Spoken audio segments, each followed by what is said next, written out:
down the Zoom line there. Richard Smith, present. Lindsay Halleck, present. Jessica Cannon, present. All right, going on to the Zoom there, we'll start with Sean, yeah? Present. Andrea Bennett, present. DJ Klein, present. Okay.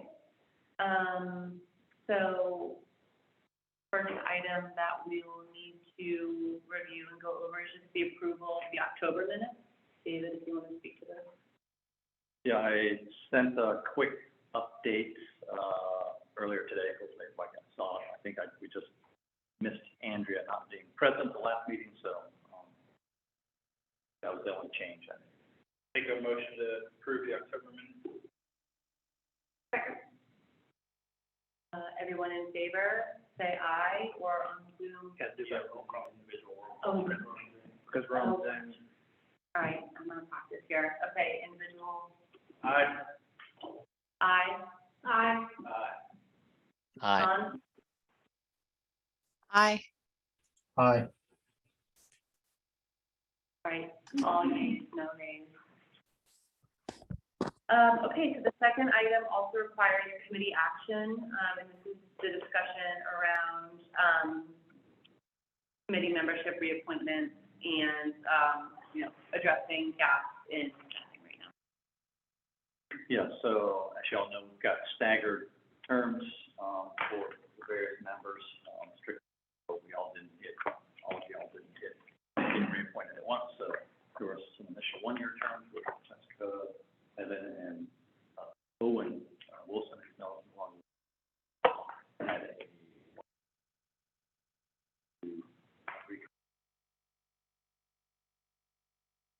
far as Is it 2 or 3 years, the next one? So as you, committed, we have a full 3-year term. Yeah, so anything, any reappointments going forward, regardless of what the first term will be 3 years. And there's a two-term. Of course. It's already within, so. I think there needs to be a motion. We also wanted to, the bylaws, the guidelines, whatever we produce. Rules of procedure. Rules of procedure did not specifically discuss the chair and the co-chair position in terms of terms. So what we're suggesting is that we simply confirm by a motion and a second vote that the chair would reaffirm or whatever you want to do. Kat's not here to defend herself, so. Yeah. But so what we need action on is the fact that Jessica is gonna re-up, Evan is going to re-up, and my recommendation is that we reaffirm also for the chair, and I think that probably should be a separate. So I would Yeah. suggest the first one be about y'all's two membership station, and then a separate one on co-chair. You might want to speak to that one separately. Yeah, maybe I will. So I, am completely fine with staying on as chair. I think just recognizing that, some, personal family issues could come up, and I know I've been leading on tax rate heavily, so I would also understand if, there was someone in the group who didn't have maybe, some issues that they think could come up. So I just wanted to say that, and if it's fine, that Pat steps in whenever I can't come, or I wouldn't be offended if it was hey, Lindsay, you just need someone who's regular all the time. Seems like it's been pretty smooth when you and Pat have been someone on the Zoom wants to jump in and be the chair, speak now or forever hold the seat. Yeah, yes, please, and I've already done it for a year, so if someone wants the opportunity to do it, The question I had that I didn't know if we ever got answered, was if somebody only had that first year term or that second year term, that wasn't necessarily a full term, does that go against their 2-term limits? No? Okay. No, it does not. Did you hear me, PJ? Yeah. I heard you. It's up to, if you would prefer not to be, I'm happy to step into it, but if it's something where you would rather not have to feel like you're obligated to be here every month, I'm happy to step into it, but if you're happy doing it, then by all means, carry on. Yeah, well, I mean, I guess to clarify, so what it is the only other thing you do besides showing up here every month, which I love to come here, but there's an agenda review meeting that you have with David before, like the week before the meeting, and so you just hop on a Zoom call, we always do it on Zoom, and you just kind of review what the agenda would be, and so there's kind of 2 things a month that you do that are about an hour each, and then at the end of the year, we all got together and I presented that city council, the annual report. So it's not super time intensive, but I did feel that. So I mean, I would be happy to like give someone else an opportunity to do it if you're open to it. I'm fine either way, it doesn't matter if I have the time to do it, if you are, if it's one more thing off your plate, I'm happy to do it, I'm also just as happy to not have to get up in front of city council, It was so not bad. it doesn't matter to me. Yeah, so if you have any preference, I wouldn't mind handing it over. Well, I mean, it's totally up to the committee. Okay, First handle, Jessica Evans. yeah, let's do that first. Yeah. Okay, all right, so just to make sure that everyone's hearing, because I know sometimes it can be quiet, we first need to sort of Yeah, how do we word Yeah. this motion? to reaffirm, reappoint. Is it within the committee's role to reappoint the members? Yeah. Okay, There's no obligation for us to go back. okay. I make a motion to reaffirm, Evan and Jessica as committee members at their term.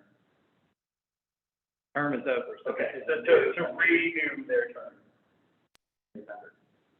So second? I second that. I thought this was, Then we'll- I thought these were appointed by the city council. Originally. Okay. The original appointments are by, actually the mayor. But once they're appointed, they're eligible to complete 2 separate full 3-year terms. And the first- Without reappointment. I'm sorry? I said without it needing to go back to the mayor. That's correct. Okay, all right. Well, then I second. Yes. Yeah. So Owen's vacancy will have to come through the clerk's office, because she's the one that advertises and recruits the members.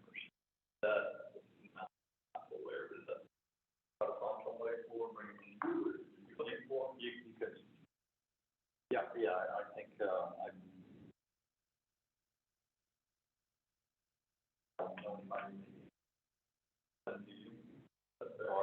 or to the No. website to apply, there's one.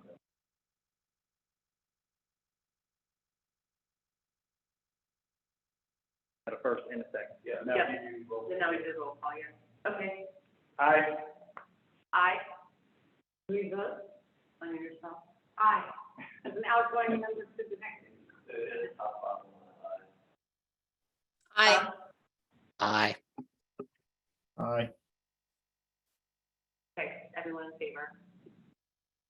All right, and then the next would be, we need to make a motion that would, accept Lindsay's choice not to be chair for the next year.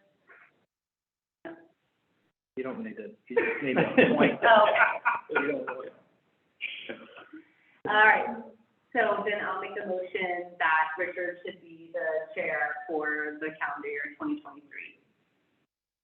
And we can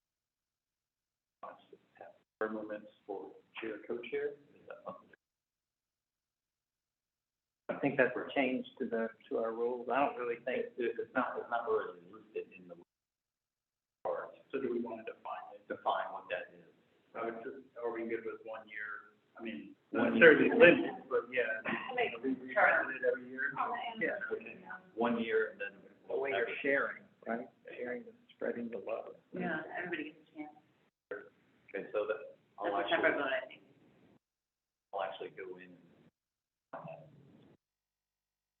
and bring it back to vote on next time. Okay. Yep. Okay, so, all right, so we'll go back to this. I'll make a motion that Richard should be the chair for 2023. Is there a second? Okay, and then we'll go and vote. Aye. Aye. Aye. Aye. Aye. Okay.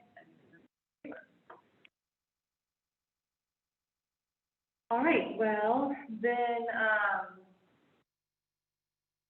the next item is the Ride and Drive event update.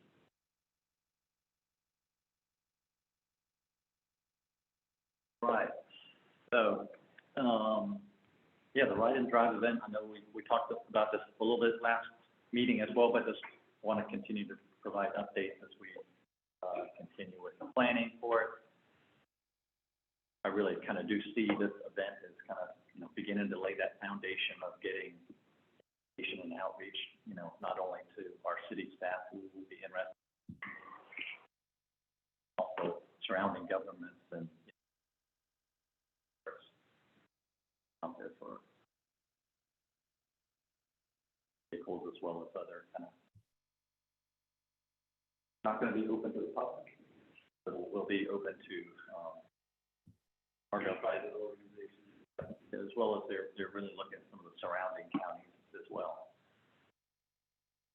So I met with the Clean Energy Tech Center folks last week down at the airport site that we're considering. Test track out there where like police departments do driver training, kind of off of Control Tower Road. But yes, I didn't know it was out there either. So they took a look at that site.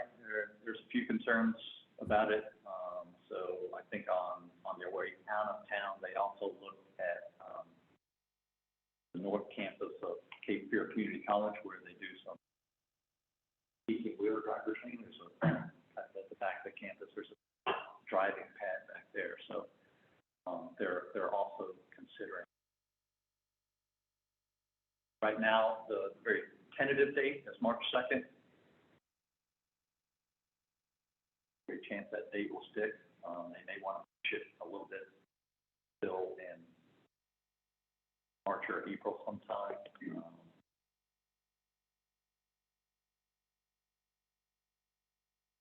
Tentatively March 2nd, but may a little bit better, which, that could be.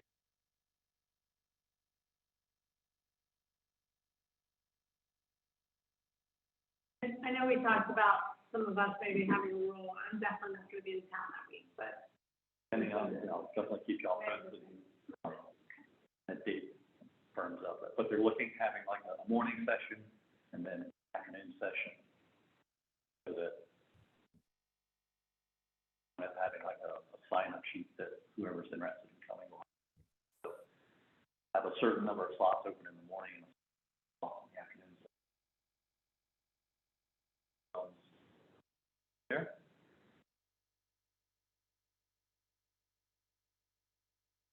Planning on having some like vendors, auto dealers, or they already have some EV on their fleet, but each component to it. Yeah, that's kind of where we are right now with the planning for that. But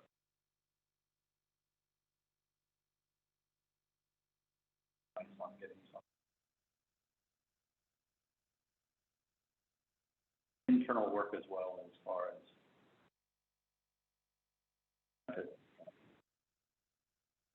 represent our internal sustainability group.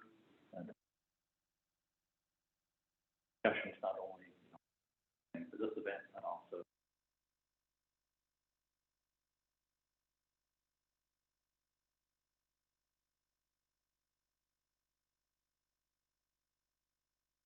One question was, I know, we talked about electric vehicles, we've also had conversations about chargers and how, like, we're gonna implement or like oversee, where chargers would go. And I guess, is that when they also address at the Ride and Drive event? You think they'll be talking about charges?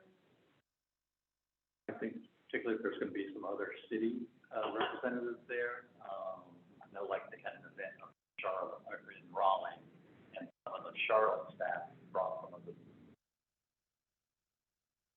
their vehicles, Raleigh event, so. I think in that case, there would really be some good action there and kind of sharing of, That they have more. yeah, what worked, what didn't. Well, as, you know, the tech.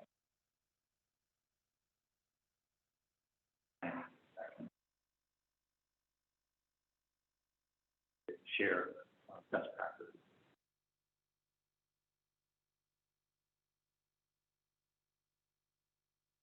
That, planning firms up on, keep them in the loop, so all that want to attend.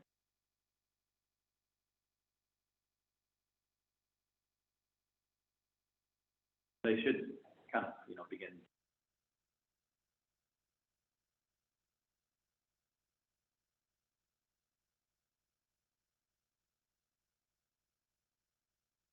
All right, so there's no committee action needed on that, but are there any other questions from the Zoom folks about the Ride and Drive event or, the next steps on that?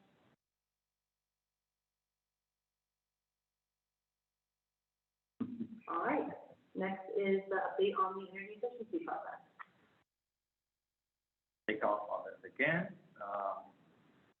Yeah, so we still have, our bucket of money, that, allocated for FY '23. Buildings or facilities, efficiency. Last couple of years, we've done a number of fire stations with LED lighting retrofit.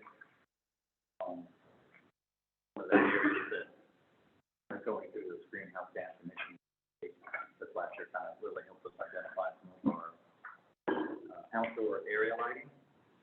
That's, there's the LEDs. Not parking street lights necessarily, but more like within some of our city parks, when there's parking lots. Quite a few of our city parks have a lot of athletic lighting.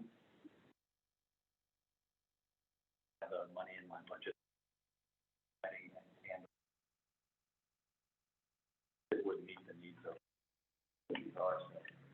There are some 200 lights. Parking area lights. Athletic lighting.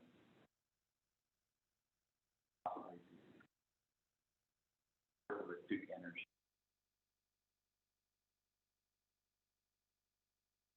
By which is one like me make.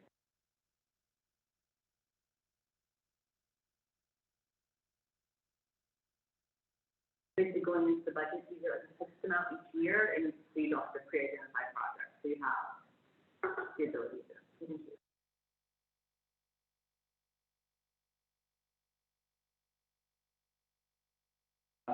Are the athletic lights owned and operated by the city, or are they like leased out to a contract? Their hours.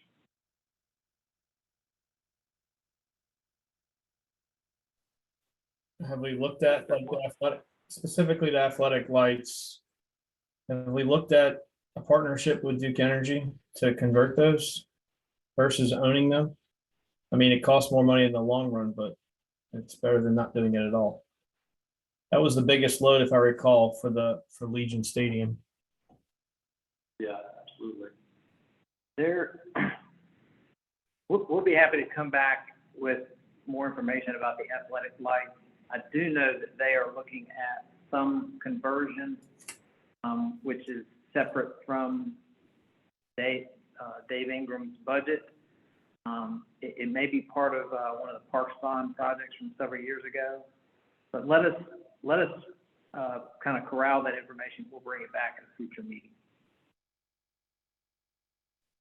One thing I've mentioned to the Parks and Rec people is back there in the get cranes out there to replace sodium bulbs versus an LED. Yeah.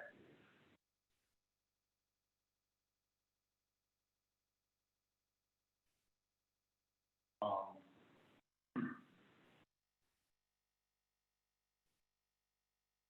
Yeah, there's been a few ideas floated around as far as energy efficiency projects. But also approached by Parks and Rec. That's in regard to placing some glass in the Halliburton event center there. Y'all are familiar with it, with a bunch of displays and wildlife displays and on. Apparently that front room gets like really warm with the in there, so they were not entirely. So, I'm asking you to allocate your energy efficiency budget towards that. it would reduce the heat load on the building.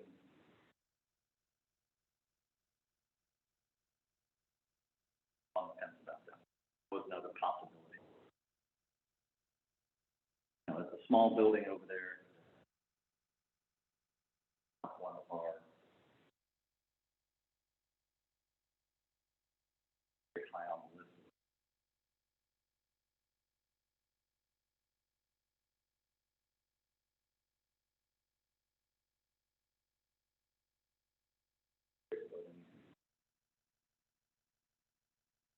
Which aren't that applies for.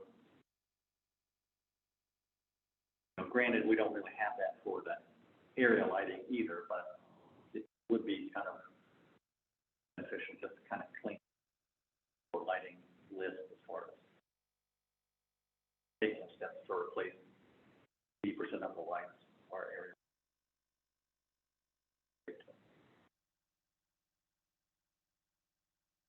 First is budgetary decisions, creating a budget, what is the role?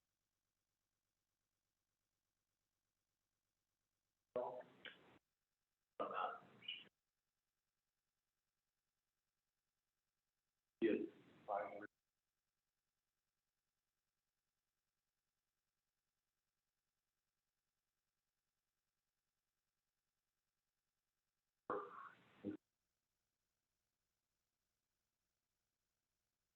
As an example, the fleet transition study, the recommendation that y'all came up with and voted on, and the results in Dave and I putting together a budgetary package request for fiscal year 24, which the funding would be available come July 1st of coming July 1st. So that's just one example. Energy efficiency budget that Dave has is a current and repeating operating budget line that we have every single year. And with that, we're happy to have discussions with the committee to gather your opinions, your thoughts on how we can best utilize that fund. So, in general, it's fair to say, like, you know, the decision.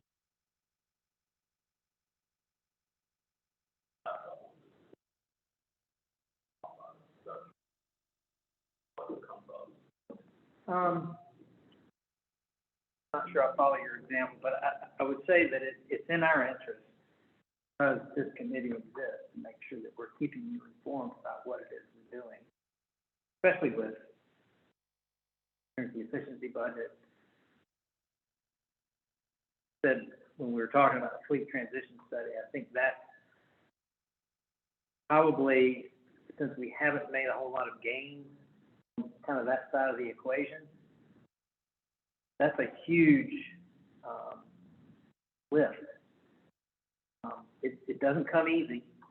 We don't have a pot of money sitting over there to do anything with.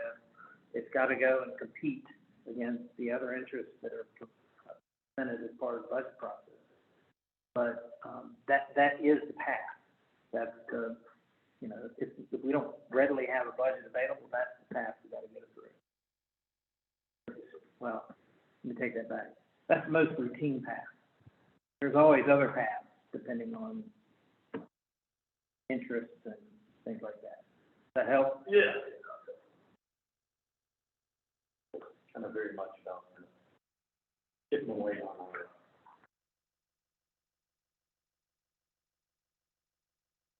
you know, and again, there's lots of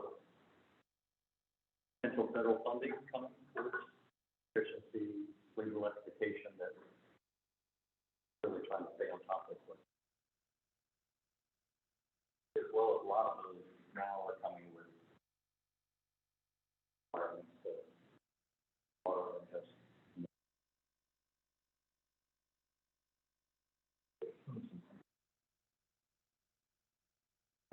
big part. BAS controls been any of the energy efficiency discussions, or does that fall more on the facility side only? Yes. To which? Probably much more so on the facility side.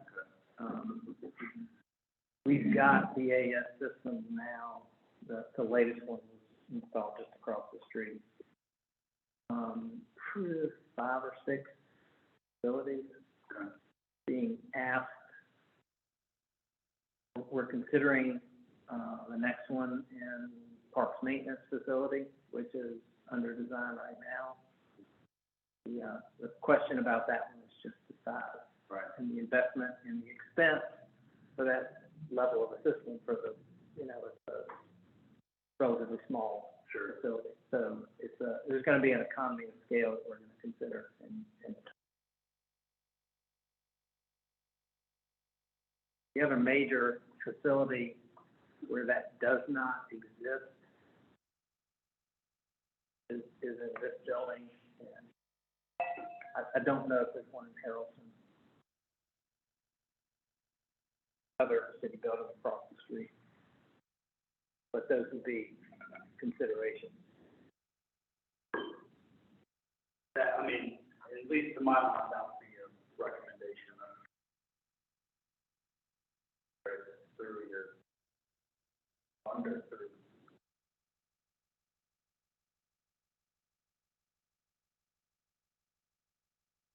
Integrating your verbiage.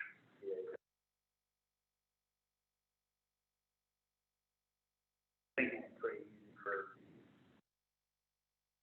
whoever to show that while it would be a sustainable investment, probably.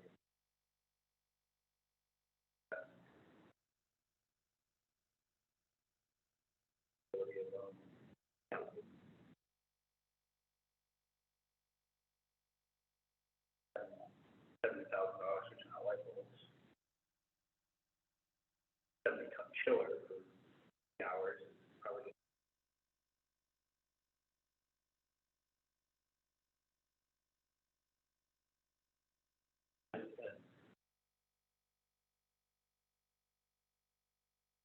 Definitely, I mean, I'm fully aware it's definitely much more involved, you know, switching the light bulbs is one versus, you know, going in and installing control and all your HVAC equipment. Often, that's a project different, so I completely understand. LED lighting, right, it's pretty low hanging fruit. Yeah, exactly. ROI. Big ticket items, yeah. And that will follow up at one of our other New York City, part of the design construction of the police and fire training facility, where the firing range is utilized one of Duke's vendors for efficiency modeling and the design phase, and they came back with a bunch of recommendations on all change with the design that we initially did, and that building ended up being so far, but we got a significant rebate from Duke for implementing those recommendations, and have a team coming verify.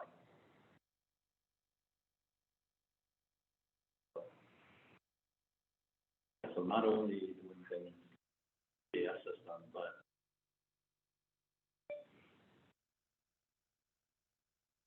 commissioning, I think, is a key. One thing is design and construct the building, exactly, kitchen, go back and confirm that it's being operated. 100%, yeah.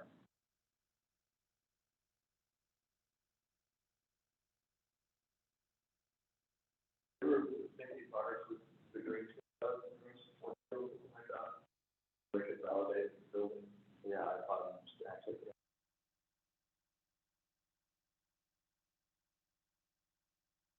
Back.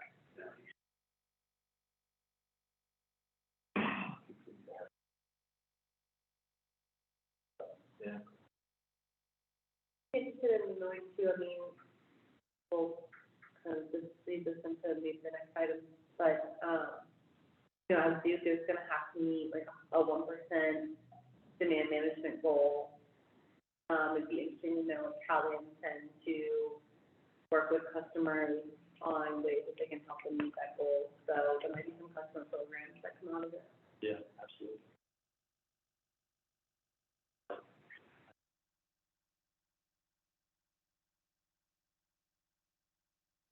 Lindsay, was that a 1% year over year, or was that 1% by 2030 or 2034, whatever, 2032? You remember?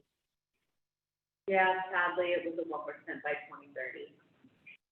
Yeah. But That's, there's an aspirational goal. I forgot about the aspirational goal of 1.5%. and that's the program they're calling Grid Edge, I think.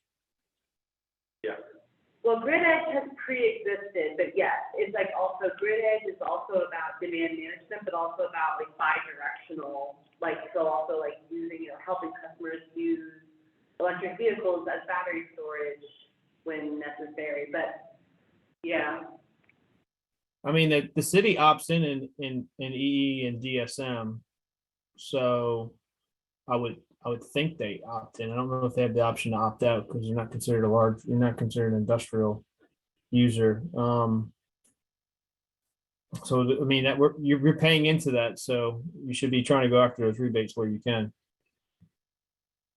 Yeah, I was gonna say, I know they do like a virtual energy assessment for buildings. They already have a program of that, so. But they might even start doing like incentives for like gas systems, things like that in the future, and could be something we could advocate for. We could make a recommendation that we advocate for, if we get with other cities and say, hey, we know we need these investments. We think as part of the settlement or rate case or something, Duke should investment program. Cost sharing.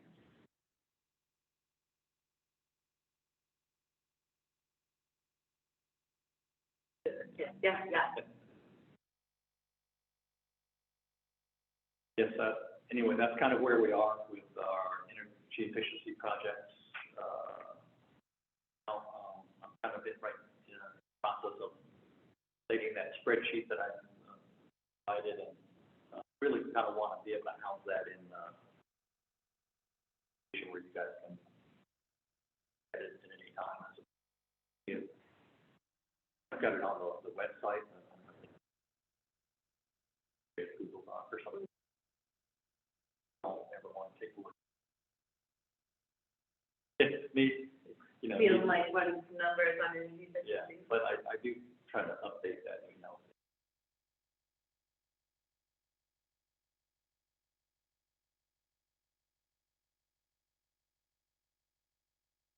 Well, are there any other questions on David's update on the energy efficiency project? Anything from the Zoom crowd? I don't have anything. So we're on to item number 5, which is just a group update we thought might be helpful on the North Carolina Utilities Commission ruling on the Duke carbon plan, which you can tell they were really proud of it because they released it at 6 p.m. on Friday, December 30th.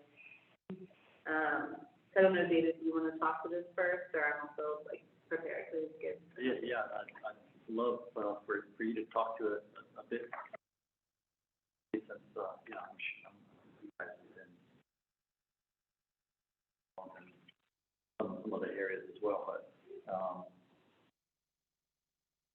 Yeah, I mean,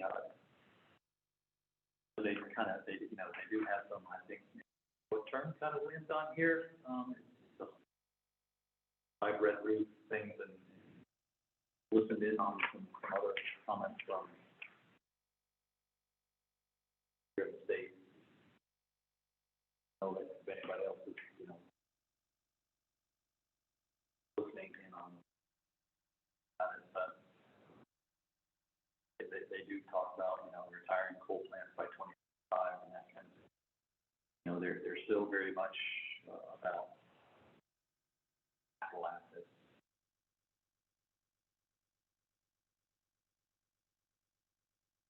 Aren't going to, some cities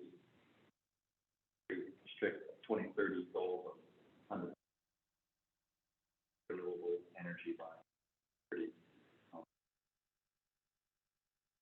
Necessarily impact how we find clean energy here in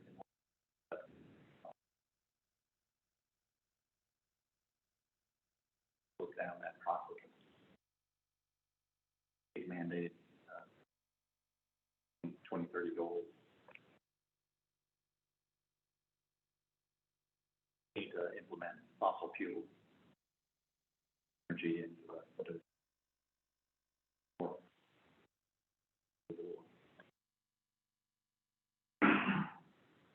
Yeah, I think, you know, to kind of touch on that, I think for this press release, I think does a good job of summarizing some of the stuff that we were concerned about was, you know, they essentially they've accepted that everything that you said and asked for, basically, including the new solar generation.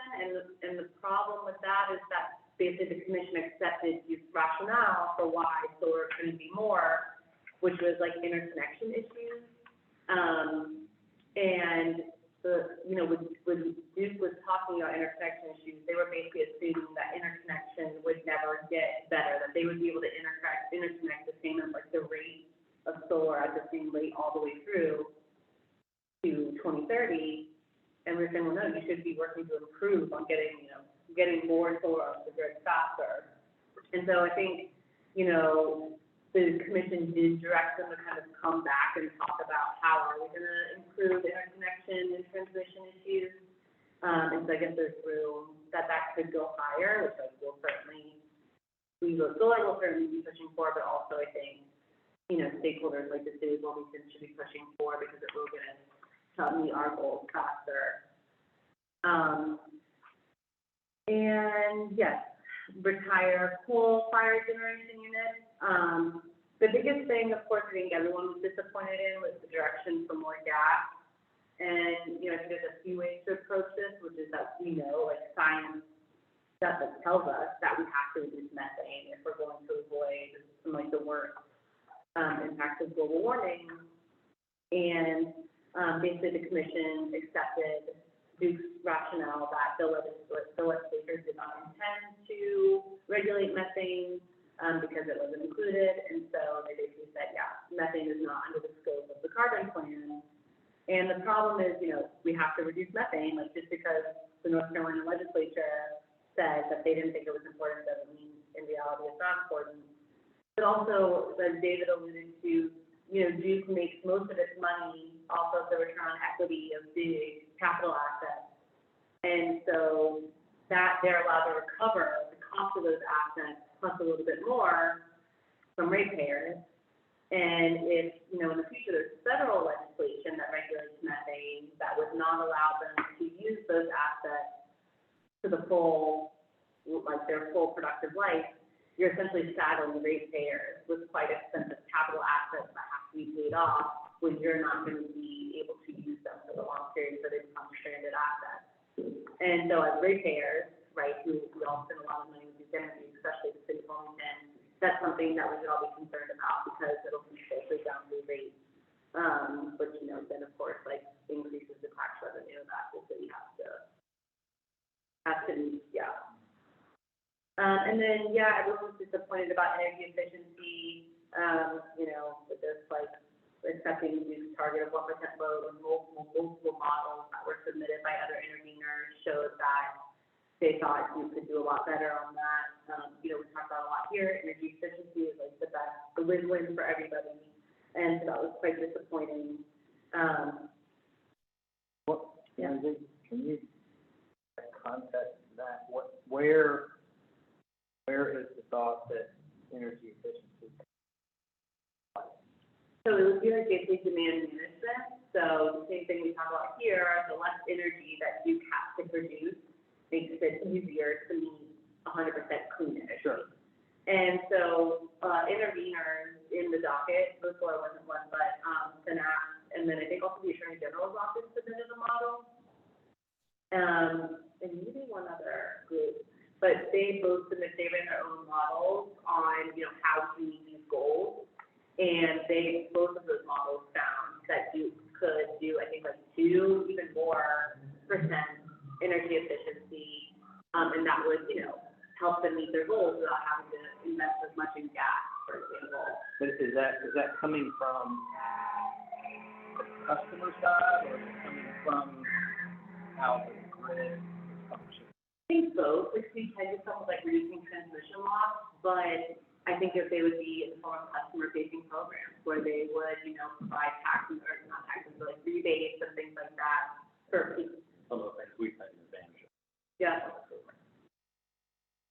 Do currently run, they have free energy audits, they have The weatherization initiative. plans, retrofits, and that's part of how we get the rate increases, is like, say they have, you sign up for an energy audit, and come to your house, and he gives you light bulbs that he installs in your house from regular, incandescent to LED. You get to claim that they've reduced the standard per bulb reduction in usage, and that is savings towards the rate. They're saying, that there's programs like that where actual demand on And, I think just, and actually it was like a quite poignant moment in some of the hearings that, I forget what lawyer it was. Someone's lawyer basically asked the Duke engineering manager and said, do you think that this portfolio that you've devised is designed like maximize, income? He says, no, I don't think so, but they make a lot less money on light bulbs than they do on giant assets like gas. And what was interesting was like just a few days before, it was before, right? Yeah, before, Duke was, when was after? Anyway, within the same timeline, Duke was asked to come to the commission and explain why so many customers had experienced rolling blackouts on Christmas Eve. And gas was a huge part of that. And so the fact that the commission basically said, we really want to focus on reliability and the grid has to be reliable. And then Duke said, well, instrumentation line changes on the gas assets were a problem. So let's invest more in gas, which is really reliable, was a little bit problematic. And knowing like the cost of gas is not reliable, right? And Duke gets to pass through those costs, the fuel costs of gas onto ratepayers. the rate. I can tell you at least for my client, the unit rate for natural gas is up 35% Yeah. from last year. And Duke gets to pass on the fuel costs, yeah. They don't take any responsibility for having chosen a fuel that would be more expensive. One of my big concerns here, sorry, No, go ahead. one of my big concerns is that there's just like little to no, or at least Duke has provided a lot of guidance on how they're planning on. Our grid is so outdated. I mean, in the domestic terror attack that happened in the western part of our state, that someone walked within 200 yards of a power plant, pulled out a gun that they bought on the street, power stations, and now they're out of power for a little week. I'm talking about real resiliency in the grid, like, that is not resilient even a little bit. And with that increase in resiliency, you also get screwed. It's alarming to me that, when I was in college in 2009, we were talking about David and falling apart and massive losses in efficiency. Transmission here we are, 15 years later, while we're having rolling blackouts, you know, running these substations, this is that kind of thing.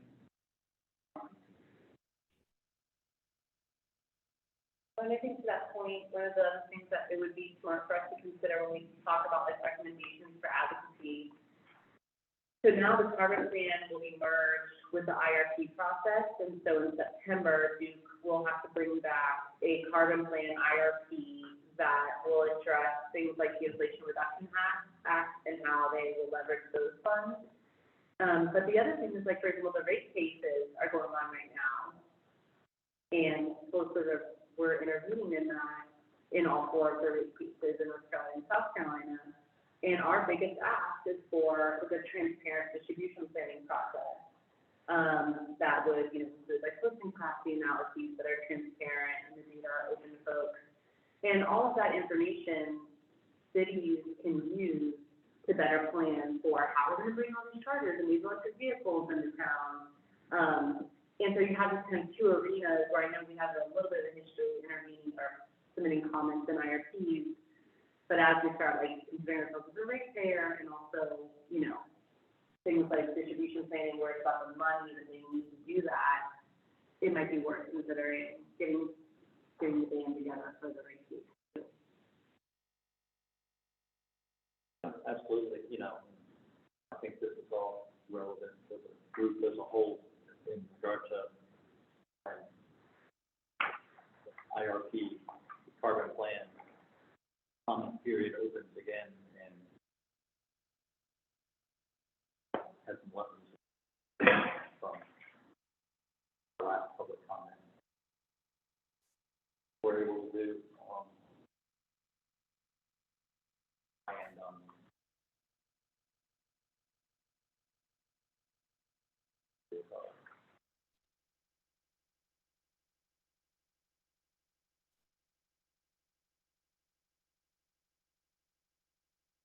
granted, this is all quite new for cities, I think, to be commenting on these, not just here in Wilmington, and certainly weren't alone here in Wilmington.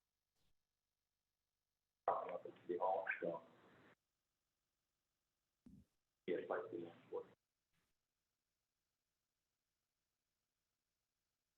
earlier, right, so there's one. I think another thing that I do, you know, now that we know September, now we kind of know what issues we had before. I don't know if city council does it, but having some sort of like a briefing day or something where we could do a little bit of like energy education 101, and this is how decisions at the commission affect us, and, you know, and the revenue requirements that we need as a city, and affect like repairs to our constituents and things like that.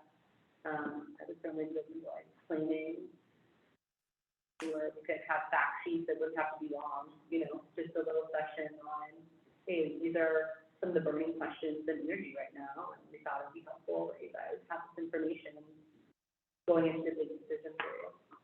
So that is something that I've discussed with my boss, Tom, about trying to identify what those home learning opportunities or engagement opportunities that we may have. I can bring that subject matter back up.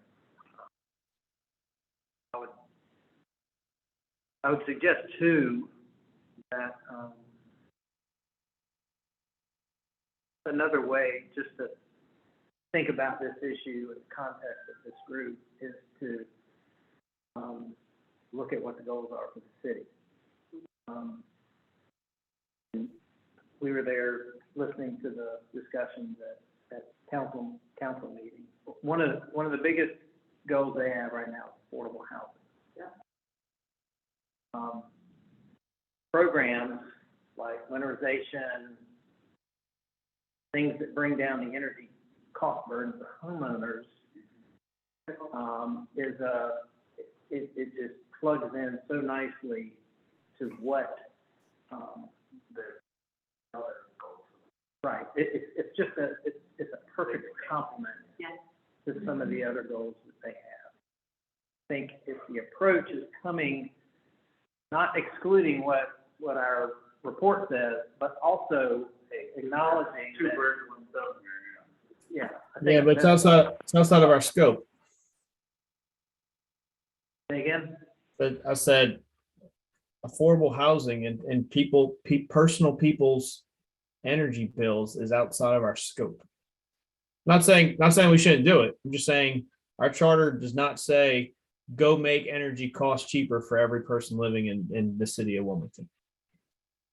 we have a social equity piece that there is, yeah. But I'm pretty sure our mandate. Equity piece. In that, will should fall. But it also is, the same point.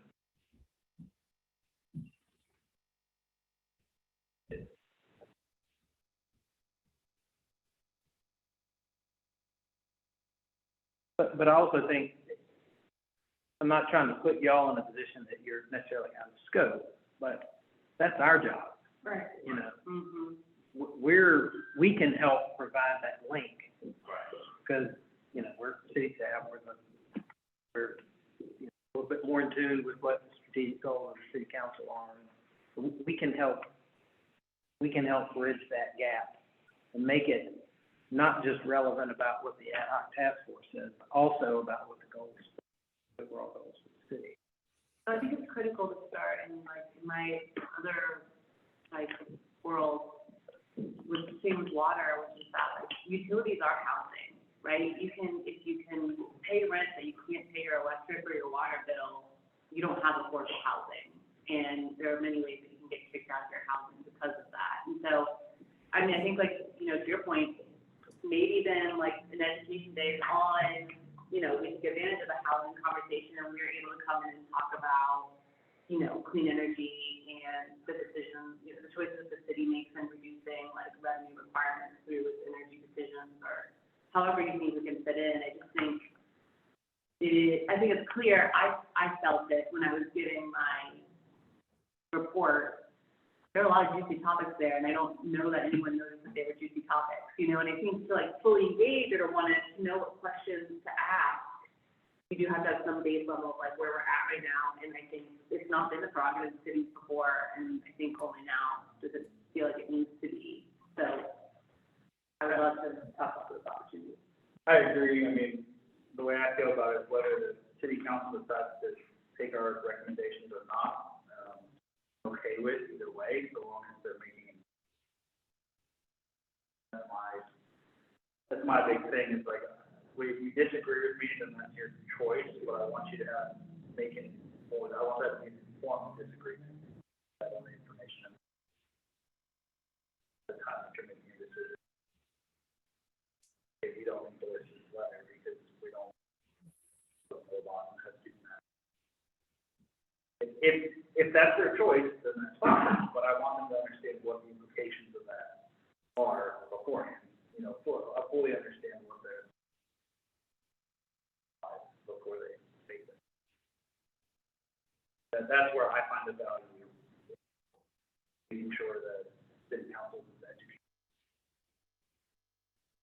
There's no such thing.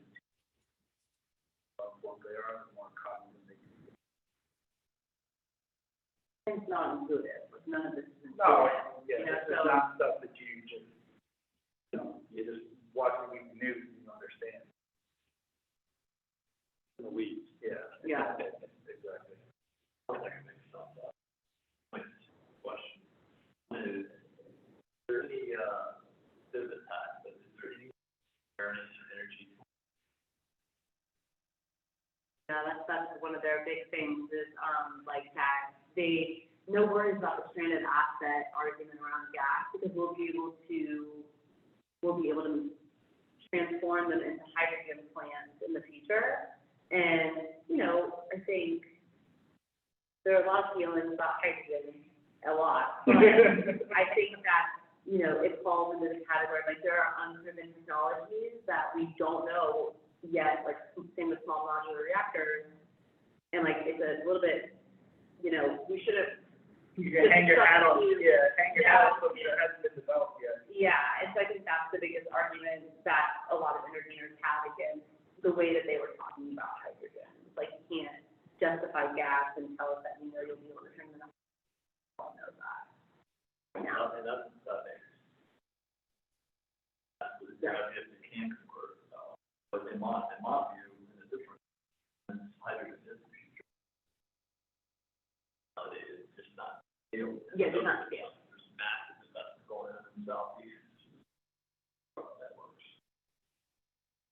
I was just curious about that. And the other one here is wind.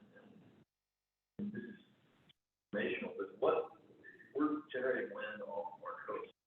Are thoughts for that in some way, or not? Is it coming from the state and everybody uses it equally, or is it off our shore? Do we get more of it? Sean might know. Sean, you still with us? I couldn't hear his question. I'm sorry. I couldn't hear his question, but were you asking? Yeah, I couldn't hear it either. Yeah, the question is, if new wind assets are located, you know, in our part of the coast, would that, you know, help us more because of the proximity to those assets as far as meeting our goals on the grid? It would, because in fact, it's in the region, number. So Duke Energy Renewables bought that area. It wasn't through the regulated side. So even if it does come into, you know, it's not. Sean probably knows better, but it's not a deregulated market that they can sell into. Even they would have. Yeah, I think some of the problem too is that, I mean, there's another lease that's farther along in Kitty Hawk, and it's just trying to sell the power to Duke. So I think that's one of the bottlenecks right now, and probably was relying on the carbon plan to give us some insight on to what Duke wanted to do with wind. I think all they said in the carbon plan was just to look into it, if I remember correctly. Yeah, they didn't approve offshore or onshore wind in this last one. But I mean, the federal government definitely is looking more into more leases and in North Carolina waters or in waters offshore in North Carolina for floating turbines. So there'll be more out there. It's just a matter of cost and, you know, whether or not Duke wants to buy the power or, you know, develop the power. Hey, Sean, did they also, or anybody else might have, did they also cite transmission issues there that they wouldn't, like, they don't know how they would get it to the other places, the other parts of the grid? Yeah, I mean, they have to bring a cable onshore and typically they try to put it somewhere where there's a, you know, some sort of substation or something like that. And then I think I don't know for sure, but there's probably some issues with where they bring it onshore to make sure that they have the facilities to take that power. And sometimes, so I'm not all that keyed into North Carolina stuff though. It's clearly getting ahead of the game a little bit, but it does seem like I happen to read it used to be the Garner report from the county, now it's been updated by Greenfield or something like that. But one of the priorities that comes out of that report, basically the development report from the county, is when it's kind of like 4 or 5 points of revenue. So, you know, given the attention the city and county pay to the reports that they pay for, that's going to become a priority for the county at some point, not already internally. So, and I just want to expand that avenue to say, you know, I continue to run into places like with work that I do with soil and water in this committee in ways that I haven't really explored as deeply, but the fact that the county doesn't have an equivalent to David, I think is going to become more of an issue, already an issue. Like the county used to have a sustainability manager. Maybe more volume for the fact that we don't, but I would be curious, and I just wanted to plant the seed with this committee. We could explore ways that maybe the work that we're doing, how that might be undermined by the county not taking it, let's take it seriously as a city. How that disconnect may inhibit our ability to be successful. And I think it does, but if it does, then that becomes a greater priority in the city, I would imagine, if we're working in ways that the county is not in resonance with. And I wonder if there's not a way for us to call for one to work with at the county level. And within that thought, and this is for preliminary thought. The question I asked at our soil and water meeting had 5 or 6 issues that I wanted to engage the county on, and it was a bit of an experiment. I asked the county manager, well, who would this go to? This person, you know, it's just sending an individual or organization around the block. So, at the end of the day, you know, we need a sustainability organization at the county level. I wonder if it's in the interest to communicate that in some way. I took that money away. Is it in so position and then they get the money away from it? So what is that really? I think I always put it that, but I think the idea being not that we're kingmakers and we're gonna win the day and convince everyone, but you know, this would be the only body asking for that at this point. There's a lot of people at the county level that are really pissed, like the burn, you know, the fact that it's not legal to burn outside in the city, but it is in the county. Across the line, all of a sudden we can impact air quality, right? So that issue alone is gonna be reported on this week in Port City Daily. People are really upset, and it's got people calling for someone to call at the county level, right? Like, how are we organizing, you know, how the community, city and the county need to work together to engage sustainability issues which don't have borders, right? So it just strikes me as another, whether we decide to do it or not here or there, but it's happening in other areas. And I wonder if our voice wouldn't send some momentum towards that idea. At the end of the day, if we did have somebody at the county level to collaborate with, not that we don't, but I guess that's the question, who would it be, right? Why do you think it comes into play, like, because I've been talking with, you know, in our itinerary last week, we talked about, okay, how are we looking at the IRA funding that might come down, you know, not through Duke, but just like with the COVID money, a lot of money came through the county and the city. And of course, you know, it's much better if the county got money, the city got money. And it's much better when we can find a common project and leverage those funds. And, you know, we still have a concrete, or at least I'm not the expert on IRA, so I don't know for sure, but as far as I know, we still don't have really like concrete ideas of how the money will flow down 6 times in the city yet. But I know, you know, when the COVID money came down out of the CSUA, it was difficult to kind of, we had to push a little bit to get folks organized. And so if you think the CSUA has a person and then the city does, I think it's worth at least pre-identifying the person who's going to be handling some of the IRA funds. I know last time Tim Buckland, it was kind of in his realm, so. What's his position? He's the intergovernmental director. The idea was like, because this is working with the state, and oh, is he now? But he, I think, is the only one crossing that line, to your point. Yeah, he was critical in helping us get some money out. He did too. He was really critical, and so I think it's, to your point, and that could be a first step in saying, hey, we're, a lot of under clean energy is going to come down to who should we work with. Yeah, the county could have the potential of losing out when lots of money. You don't know it on the water. It's gonna be, yeah, it's gonna be, things that drop, once that rate just come down, That's right. so maybe make that argument. We just wanna coordinate so we can have maximum. My personal view on that is like, I agree 100% with the goal and with the sentiment that we can. However, I also feel like it's a little bit, that to me, like a little bit of a reach. We need to make that recommendation. Now, I was gonna say, now, if Dan wants to take it upon himself to say, you know, hey, New Hampshire County, by the way, it's a little strange to me that I don't have anyone to collaborate with on this side of the aisle. It would probably be beneficial for you if we did. I mean, I'm in full support of that, but I just don't think as a committee, I think that's a little bit, telling New Hanover County how to allocate their money, and positions to be, I think, is a little bit of a push. Well, I'm agreeing with you, but nobody's telling anybody. I'm sure Todd will feature speak on it. And then, we get on regular basis. I mean, I know they Fairly want, regular. they want this, some of this, they want this IRA.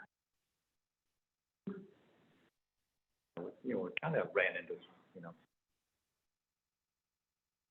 roadblocks, I don't know. The solar permitting. The whole smart. Yeah, it's like, you know, we didn't really have a part to reach out to. That is an example of where I'm going into the IRA. Yeah. And, you know, state who work with either city or county, and some of the collaboration that they have, like city, county of Durham, have folks in there. They work together really well all the time. Asheville, Buncombe County do a really good job.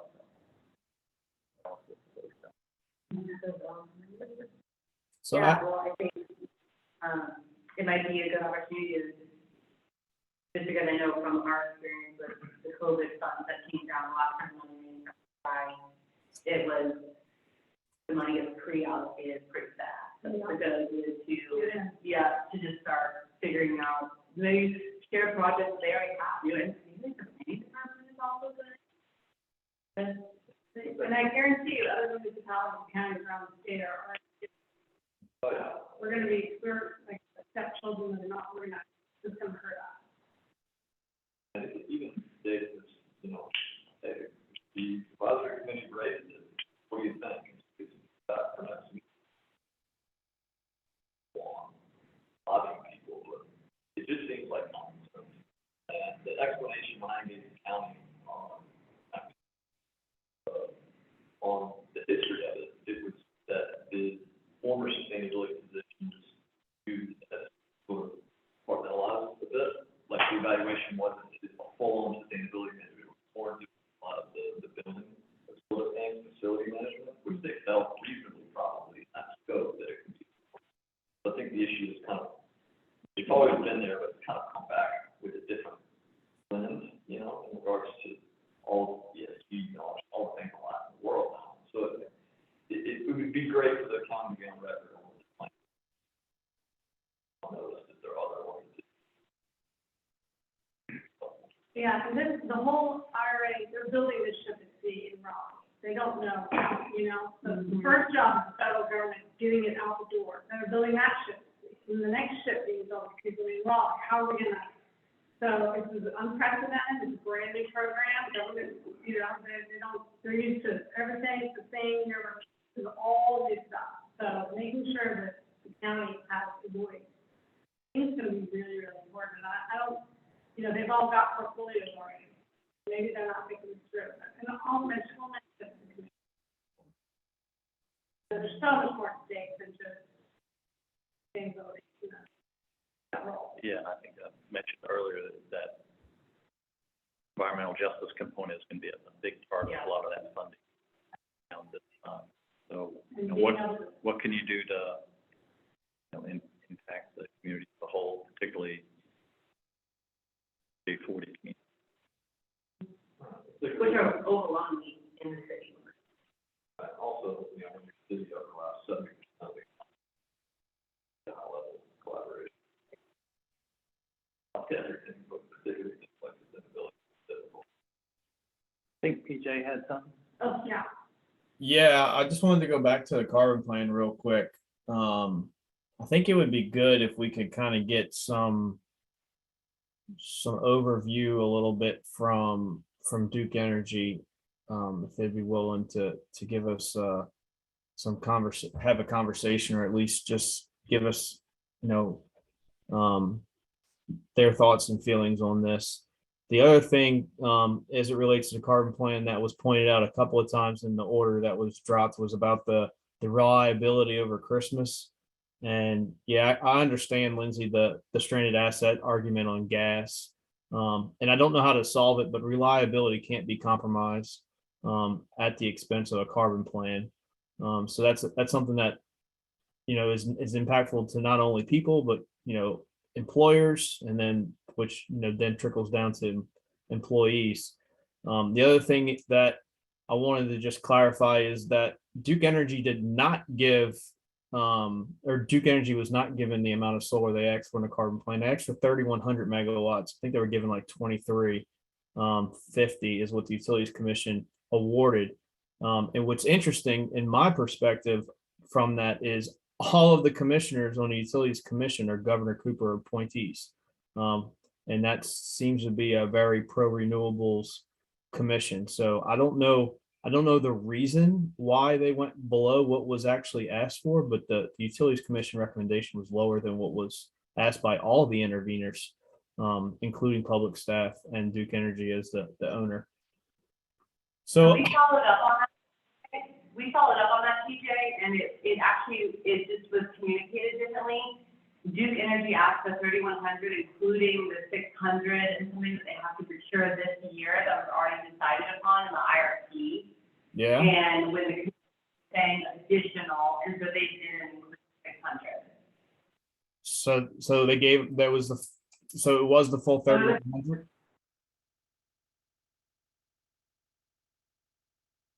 It was the full 3,100?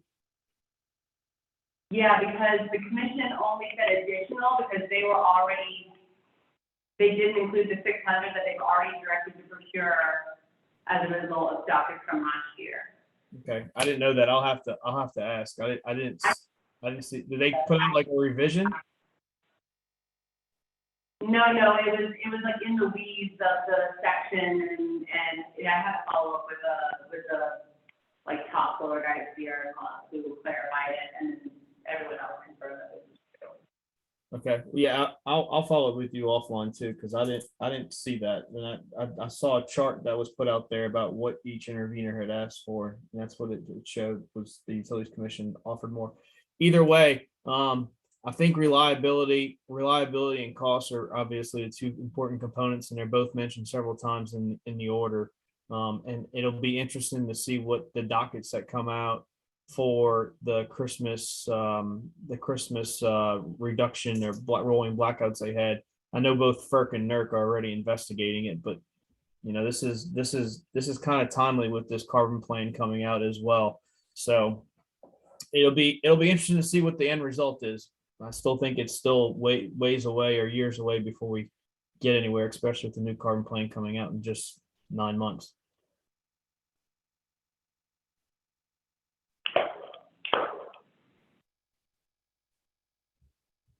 Well, we're pushing time. Great conversation. I love Yeah. all this. So there was no action on that. No, informational. Yep. Yeah, I think it's important for, to kind of continue these conversations as, you know, we spend so much time on the public comment letter, just to kind of see what the final result was coming from the commission.